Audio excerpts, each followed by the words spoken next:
So introduce yourself, look to the camera, introduce yourself. Fantastic morning everyone. Once again, I'm Upline Gel, team builder under Winners, Nuts for Nation, and my own group is J Rising. Dating empleyado.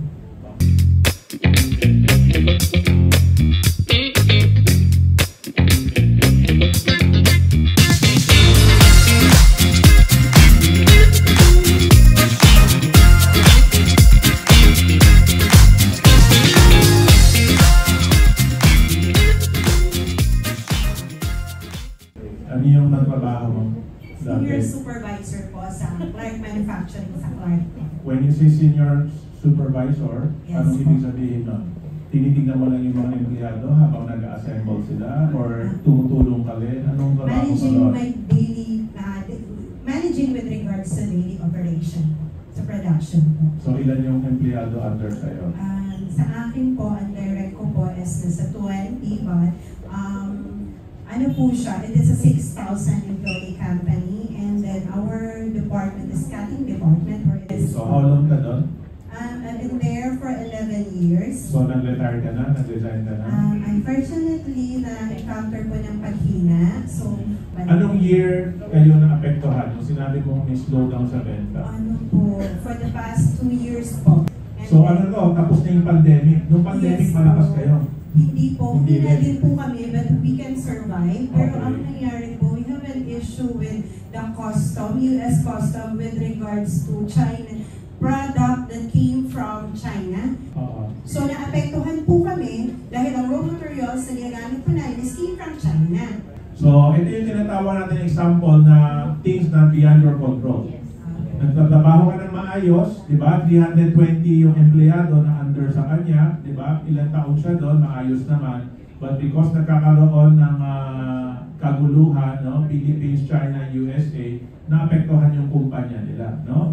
Parang hindi lahat ng bagay nasa control natin. Tama? So pagka hindi natin kontrolado, anong gagawin natin? Iiyak tayo? Magdadasal tayo? Mumurahin natin sila, sisisihin natin sila, wala ka magagawa. Okay? So, what we teach you, you control what you can control. Ano yung kaya mong kontrolin? Anong oras ka magigising? Tama? Ano yung trabaho or negosyo na gagawin mo? That's within your control. Tama? Ilan yung tao na kakausapin mo? Every day, right? So, ang rank mo, builder? Team builder po. Team builder. So when did you join iFern at kailan ka nag-focus or nag-full-time? January 2021 po. So I'm working 5 days a week, and I make sure na during my Saturdays and Sundays, nag-grind po ako from work. Nagtatravel po ako from Manila, from Clark to Manila. Nakikisleep over po ako sa mga downlines and business partners, including my prospect. And then po, tinatrabaho ko po siya ng 2 days, and then I travel po Monday, early, madaling araw. And kapag lucky po ako, nakapag-close po ako ng deal, while doing my daily reports, humingiti po talaga ako, Sir Tom.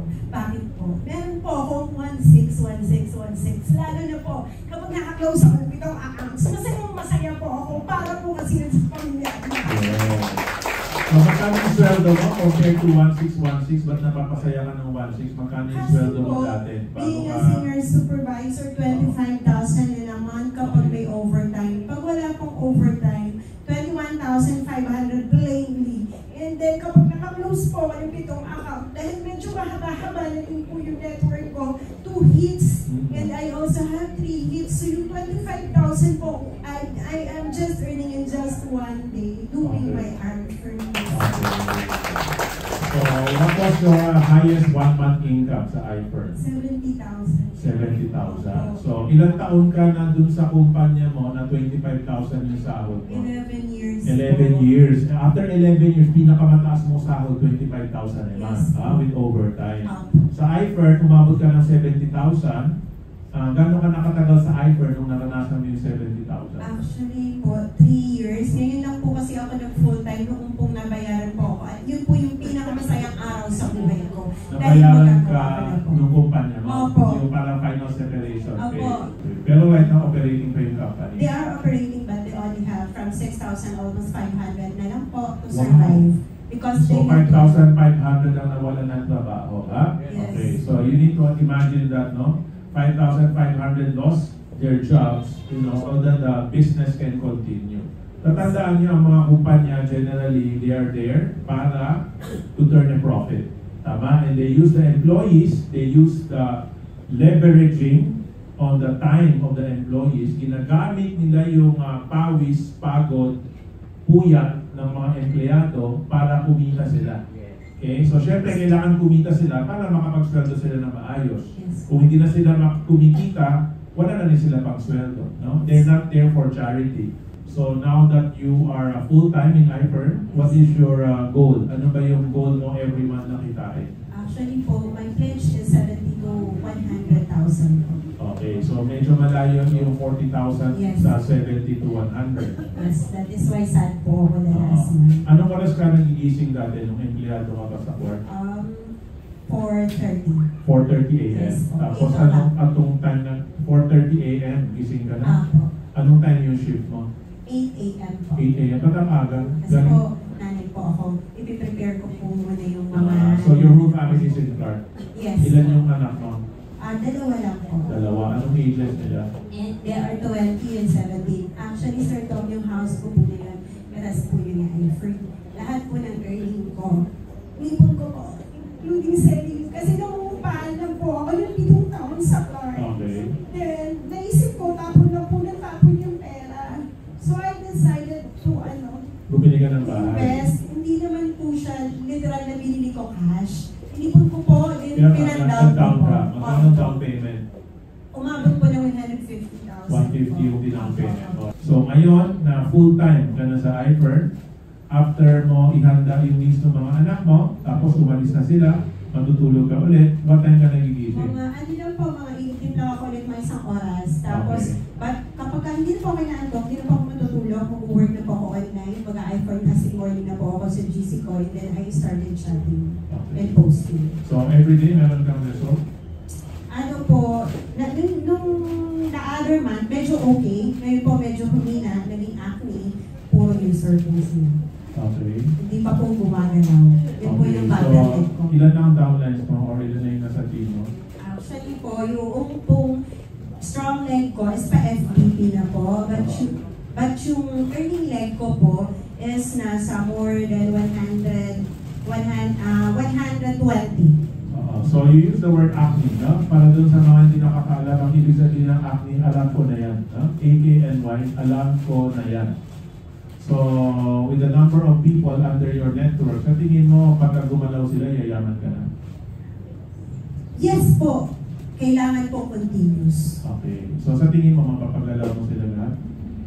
I'm hoping and I'm pushing. Pinapakita ko po talaga, Sir Tom, na kahit from Clark to Ortigas, travel po ako, I do centering. Gusto ko active ako everyday kasi po, isa po yan sa training. Yung lagi nila ako makikita. And pataasin po yung belief level nila sa akin. Dahil madami pong acne talaga. Can I tell you a hard truth? Yes po. Parang it's impossible na mapagalaw yung left and right mo lahat. Parang pag mapapagalaw mo yung 5%, 10%, sobrang laki na nun.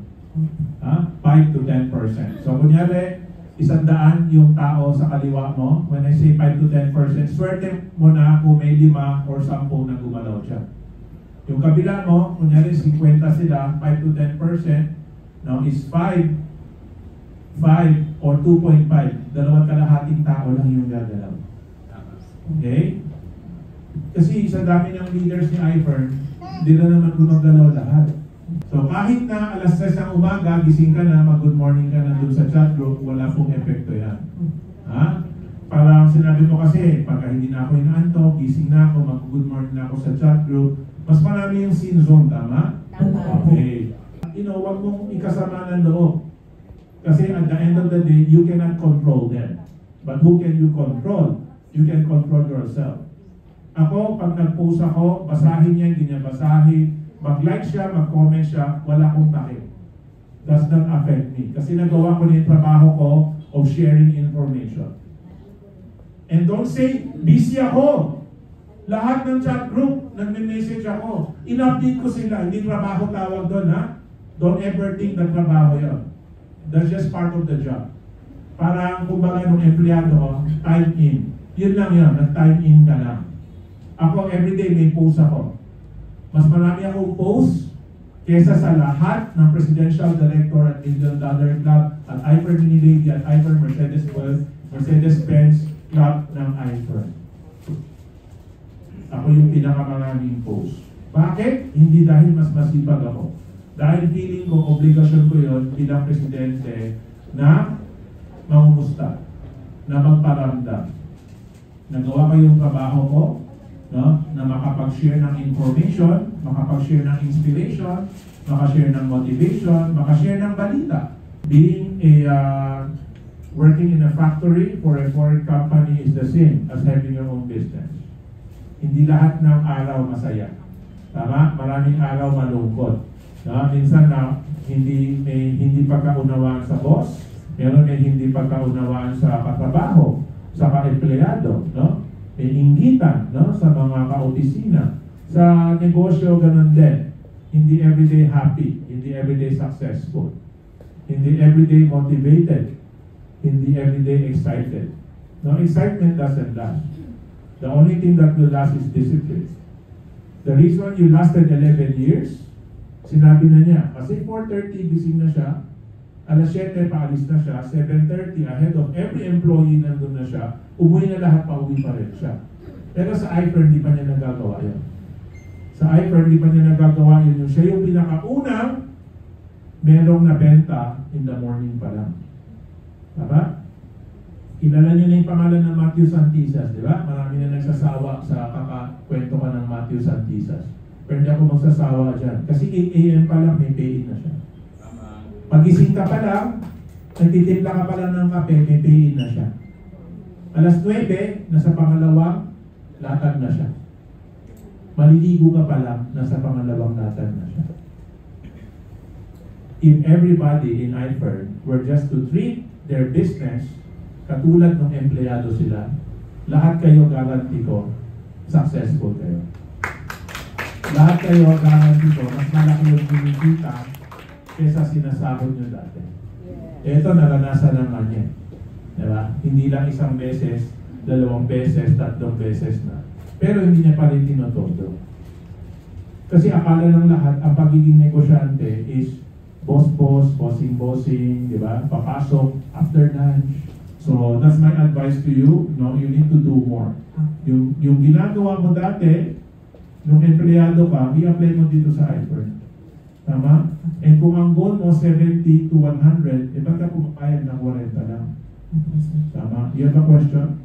Magpapasalamat lang po ako personally, Sir Tom, dahil last month po, hindi nakakaiyak. Yung pinang-tuition ko po sa anak ko is plainly galing po sa iPhone earning po. Okay, marami po business partner. At the same time po, nabubuhay ko po yung family ko kahit wala na po ako sa corporate world na pinagmulan ko. Kahit pinagtatawanan po nila ako, and even my director sinasabi niya, Juliet, tigilan mo na yung Iper mo. Nag-i-scam ka na naman. Sabi nila ganun sa akin. But now, during my posting, the power of posting, nakakakuha po ko ng instant pay. And at the same time, nag-worry na ako, nag-PPM na sila sa akin. Baka naman, pwede mo kami ilibre. Baka naman, gano'n. And then, yung challenge ko po sa sarili ko is mapatunayan ko sa kanila na meron akong marating at matutupad ang pangarap ko sa iPhone business ko. Salamat po sa ito.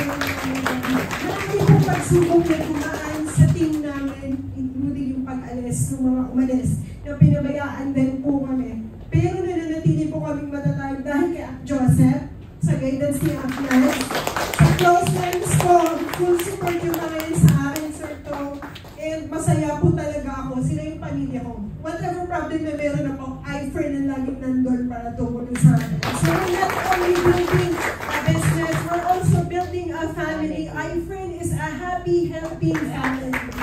Totoo po yan.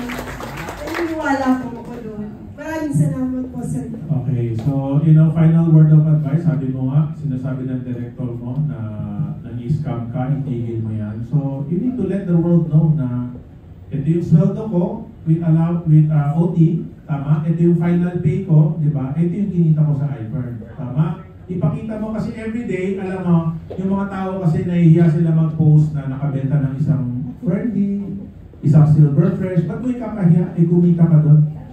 Tama? Saka yung pagka meron ka makakausap, no, na mag-PPM sa'yo, na bibili, sabihin, paano ko malalaman na legit ka? So sabihin mo niya, no, tignan mo lang yung FB ko, lahat ng benta ko everyday pinopost ko. Okay? So, kumbaga, sasabihin nung director mo na scam ka, paano scam kumikita ka? Nagbebenta ka ng legit na product. Tama? Kung top D ka, post mo yung income mo. Tama? They need to see the results in order for, and then you need to compare 11 years, 25,000 highest salary with OT dito sa iFert, no? 2 buwan lang, 3 buwan, 70,000. Ngayon medyo matumal, 40,000. Ngayon sisipagan ko, target ko makabalik sa 70,000. Tama, ipakita mo yung resulta. Tama, malaking benta, maliit benta, cheque galing from iFert, lahat ipakita mo.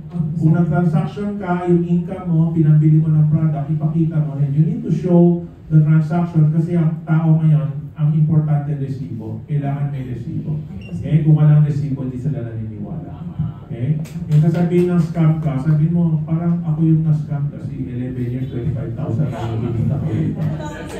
Nasasaktan po ako pag ginagano nila yung business ko. Yeah. Kasi ito yung bread and butter ko. So, ipakita mo sa kanila na legit tong bread and butter mo. Tama? Siguro naman mas sikat ako dun sa director.